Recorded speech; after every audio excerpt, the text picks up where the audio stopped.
got so motherfucking design on right now. Bring it down, bring it down, bring it down. I got 3 old thoughts to walk.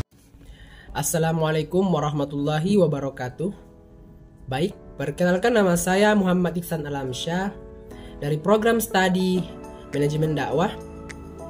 Baik, di sini saya akan menjelaskan sebuah materi dari mata kuliah pengantar manajemen mengenai etika manajemen dan tanggung jawab sosial. Nah, pertama saya akan menjelaskan tentang etika manajemen. Etika manajemen adalah implementasi standar moral ke dalam bisnis ataupun perusahaan, sehingga di dalam suatu perusahaan berjalan dengan baik, benar, dan adil. Kemudian, apa itu tanggung jawab sosial? Tanggung jawab sosial adalah sebuah perusahaan ataupun bisnis terhadap dampak dari keputusan-keputusan dan kegiatan-kegiatannya pada masyarakat dan lingkungan yang diwujudkan dalam bentuk perilaku transparan dan etis yang sejalan dengan pembangunan berkelanjutan dan kesejahteraan masyarakat.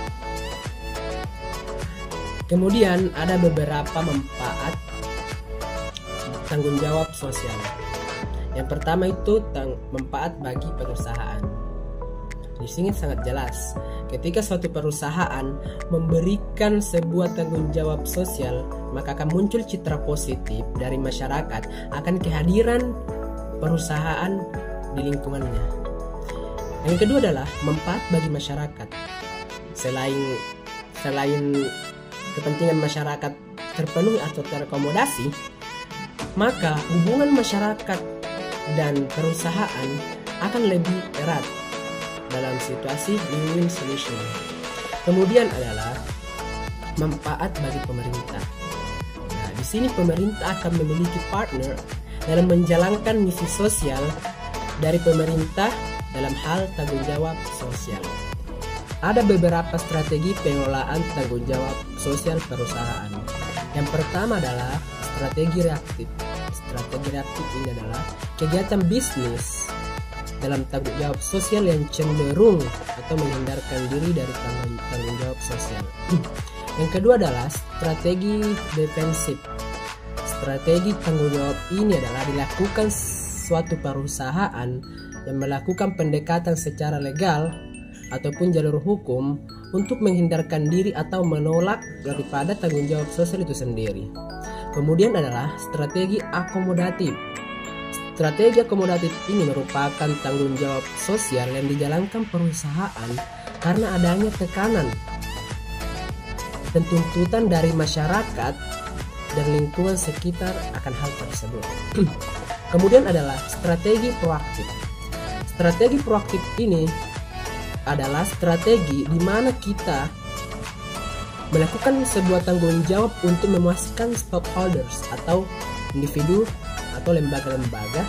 Nah, jika stakeholders ini terpuaskan, maka citra positif terhadap perusahaan akan terbangun. Ada dua perwujudan dan peningkatan etika manajemen. Yang pertama itu mengikuti pelatihan etika.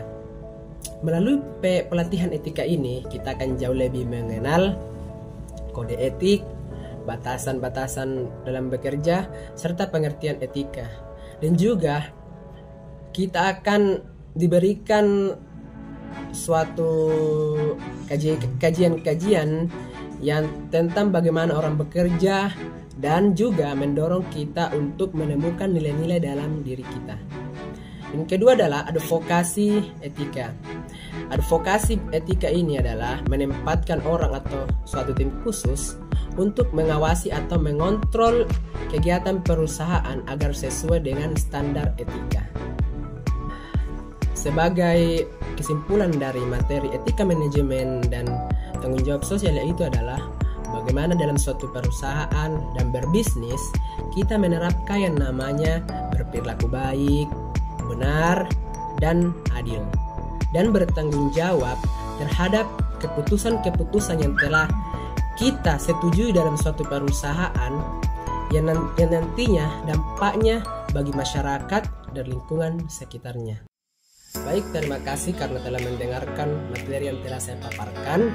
Yang sederhana ini, lebih dan kurangnya mohon dimaafkan. Jangan pernah berhenti belajar, karena dalam kehidupan tidak pernah berhenti memberikan kita pelajaran. Saya Muhammad Iksan Alamsyah, pamit undur diri. Assalamualaikum warahmatullahi wabarakatuh.